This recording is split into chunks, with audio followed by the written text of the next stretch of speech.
बुधवार के दिन अगर शंकर पर एक लोटा पानी चढ़ाया जाता है तो जिन लड़कियों का विवाह नहीं हो रहा, जिन बच्चों का विवाह नहीं हो रहा, उन बच्चों के भी विवाह हो जाते हैं। हमारा शिव पुराण में 5 महापापों का वर्णन किया है, कुर्म पुराण में, स्कंद पुराण में 5 महापापों का वर्णन किया है। उस 5 महापाप में पहला पाप है बाल हत्या। पहला पाप कौन सा है? जम के बोलो जरा। बाल हत्या।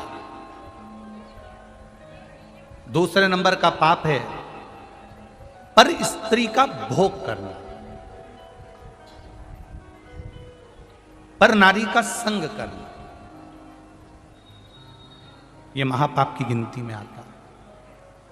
तीसरे नंबर पर आता है स्वर्ण की चोरी करना, सोने की रकम चुरा लेना, सोने की रकम को प्राप्त कर लेना, यह महापाप की गिनती में आता है। चौथे नंबर में आता है किसी के घर में आग लगा देना।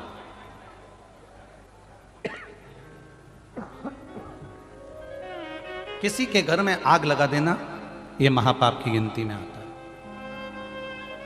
और 5वें नंबर का होता है किसी के साथ विश्वास घात कर देना, यह महापाप की गिनती में आता है।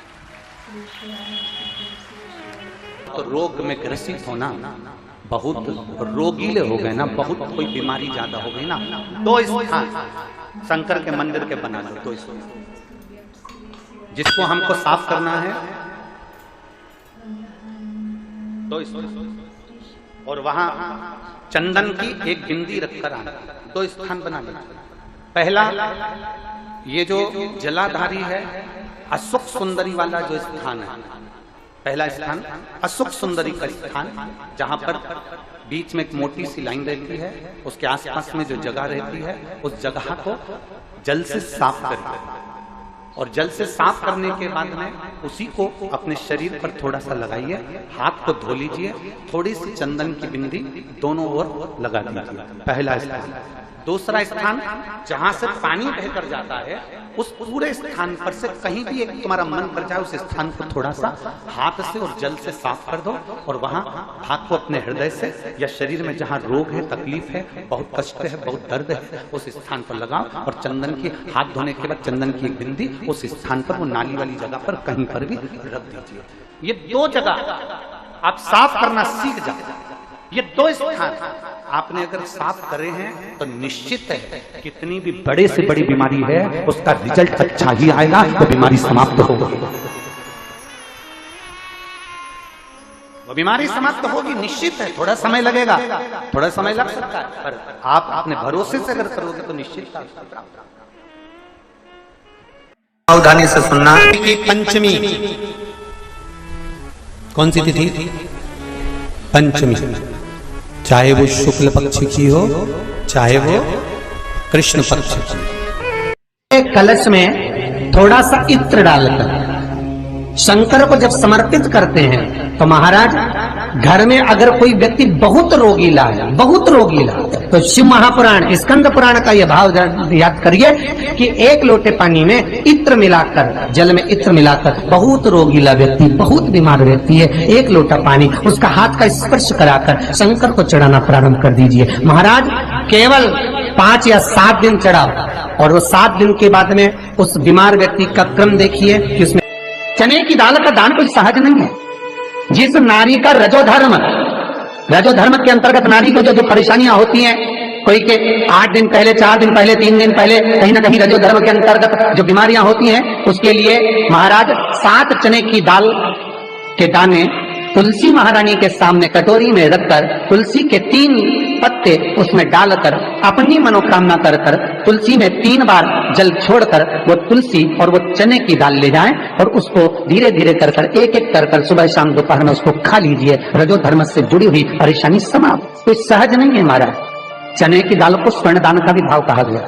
हमारे हिंदू धर्म में चने की दाल को स्वर्ण दान भी करते हैं। जो व्यक्ति स्वर्ण दान नहीं कर पाता, वो चने की दाल का दान कर देता है, तो स्वर्ण दान के बराबर मानने वाला।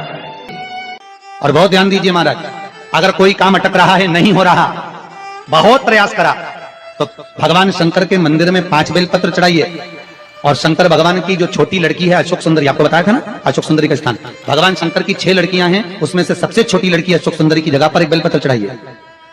फिर एक बेलपत्र नंदीकेश्वर पर चढ़ाई है, और नंदीकेश्वर पर चढ़ाने के बाद भगवान शंकर के मंदिर के बाहर चौखट पर दिया लगा दीजिए साइड में, और फिर अपने घर पर आ जाइए, आपका कार्य सफल होना प्रारंभ हो जाएगा। लोग का एक देव महादेव कैसे हैं जो जगत में जीव को रोगों से मुक्त कर देते हैं, रोग से मुक्ति देने वाले, वो केवल एक शिव है।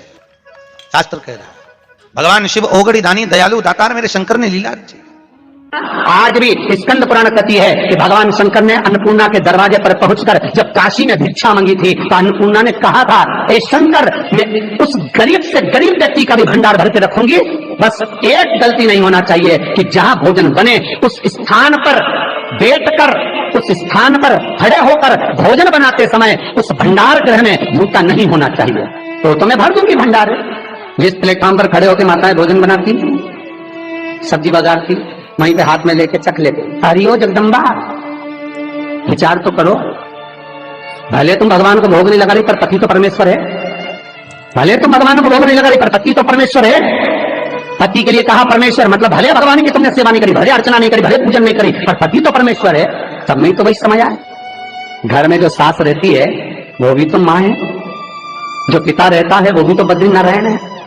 महाराज फिर क्यों कर भी बनाना तो भी तुम्हारे घर में स्वाद नहीं रहेगा। और जिस मंदिर में, आश्रम में, भंडारे में जब तक भगवान का भोग नहीं लगता तब तक चखा नहीं जाता, चाहे नमक डला ना डला, मिर्ची डली ना डली, शक्कर डली ना डली, भंडारे के भोजन में जब मिला दिया आखिरी में फिर भगवान ने अगर पा लिया तब चखा गया कि अब भोजन में स्वाद है कि नहीं है। तो कभी अन्नकूट की जो सामग्री बनती है, सब्जी बनती है, राम भाजी बनती है, राम भाजा बनता है, मिक्स वेज सब्जी बनती है, भगवान के भंडारे की कद्दू की सब्जी बनती है, उसमें आप भले मिर्ची ना डली, नमक ना डला, फिर भी घर में एक पूरी खाते होगे, वहां 4 मिनट का क्या होगा? क्यों? क्योंकि वहां अन्नपूर्णा स्वयं देने के लिए तैयार खड़ी है। और हमारे घर में तुम चक चक के बना रही बेटे को